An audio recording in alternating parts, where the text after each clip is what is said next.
வாழ்க வளத்துடன். அனைவருக்கும் அன்பு வணக்கம்.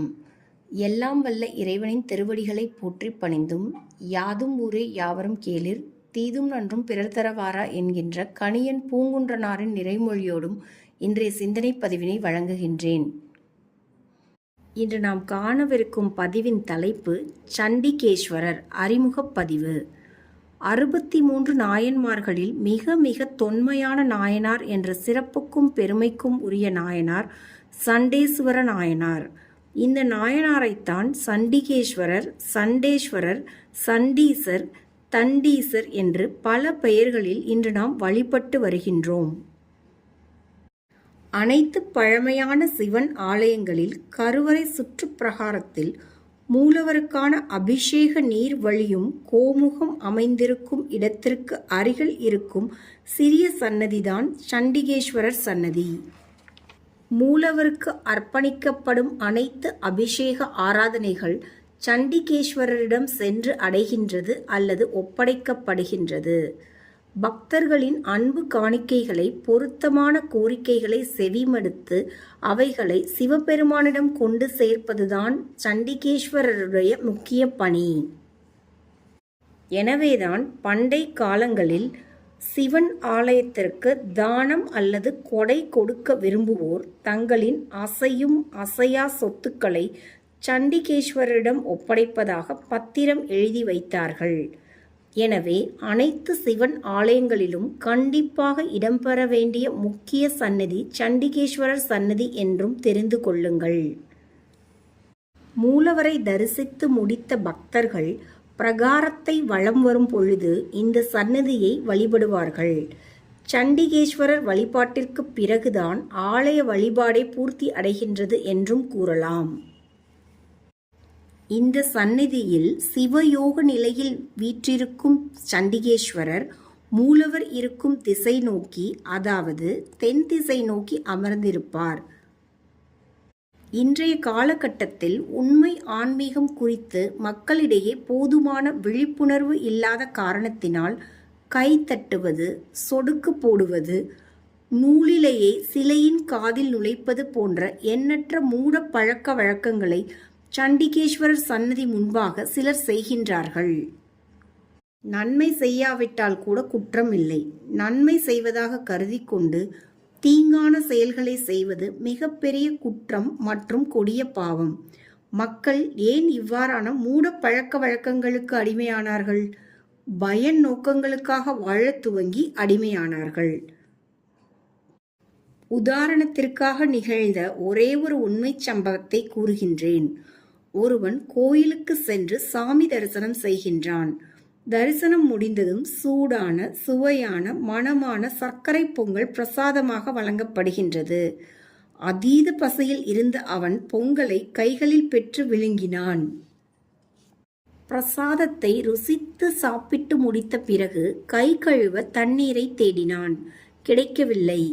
என்ன செய்வது என்று யோசித்தவனின் கண்களில் அருகில் இருந்த சிற்ப வேலைப்பாடுகள் மிகுந்த கல் தூண் ஒன்று தென்பட்டது. எவரேனும் தன்னை கவனிக்கின்றார்களா என்று சுற்றும் முற்றும் பார்த்து எவரும் கவனிக்கவில்லை என்பதை உறுதி செய்து கொண்ட பிறகு அந்த தூணின் மீது கைகளை தேய்த்து துடைத்தான். இந்த சமயம் பார்த்து பக்தர்கள் கூட்டம் ஒன்று ஆலயத்தின் உள்ளே நுழைந்தது.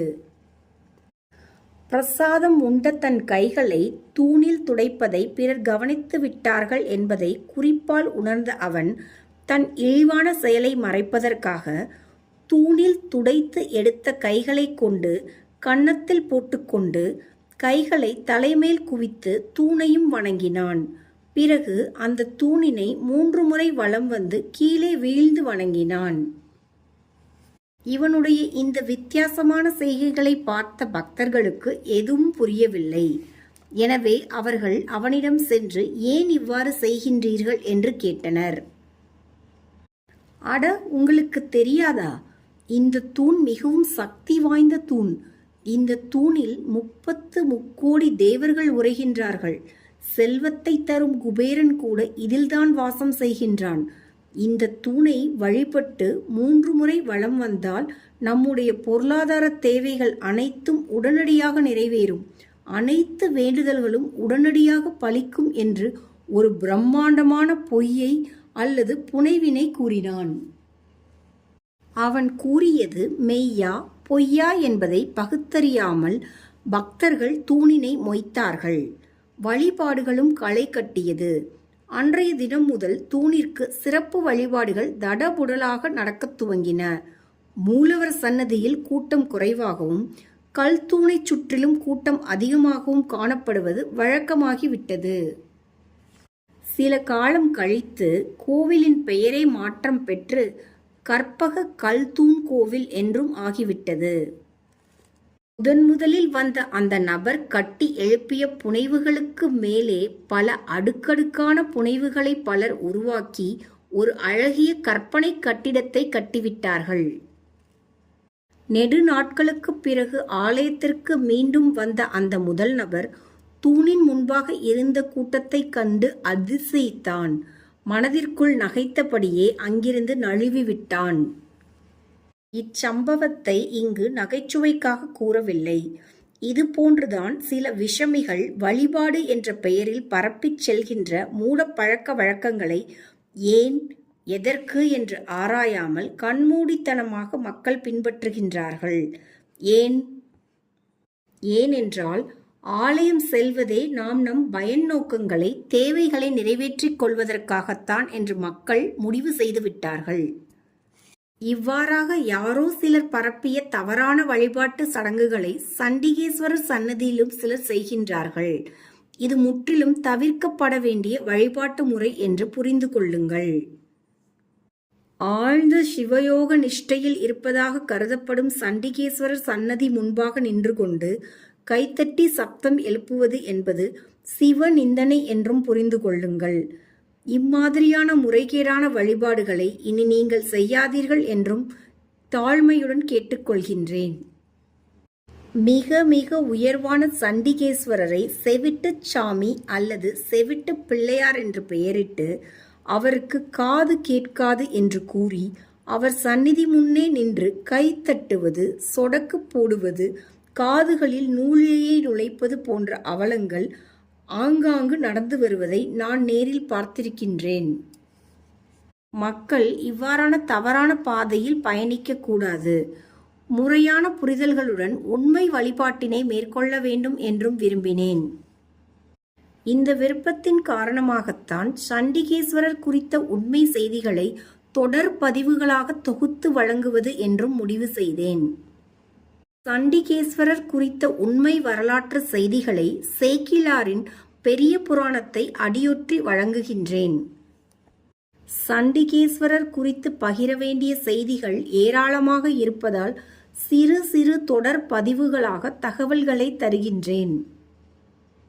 பதிவுகளில் கூறப்படும் செய்திகளை கவனமாக உள்வாங்குங்கள், விழிப்புணர்வு பெறுங்கள், பிறருக்கும் விழிப்புணர்வினை உண்டாக்குங்கள்.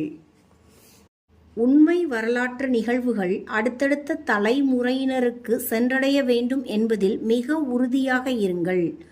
சண்டீஸ்வர நாயனார் வாழ்க்கையில் நிகழ்ந்த முக்கிய சம்பவங்களை வரும் அடுத்தடுத்த பதிவுகளில் காணுங்கள் என்று கூறி இன்றைய நாள் பதிவினை நிறைவு செய்கின்றேன். எல்லா உயிர்களும் இன்புற்றிருக்க நினைப்பதுவே அல்லாமல் வேறொன்றறியேன் பராபரமே என்கின்ற தாயுமான சுவாமிகளின் நிறைமொழியோடு இன்றைய நாள் பதிவினை நிறைவு செய்கின்றேன். அனைவருக்கும் நன்றி.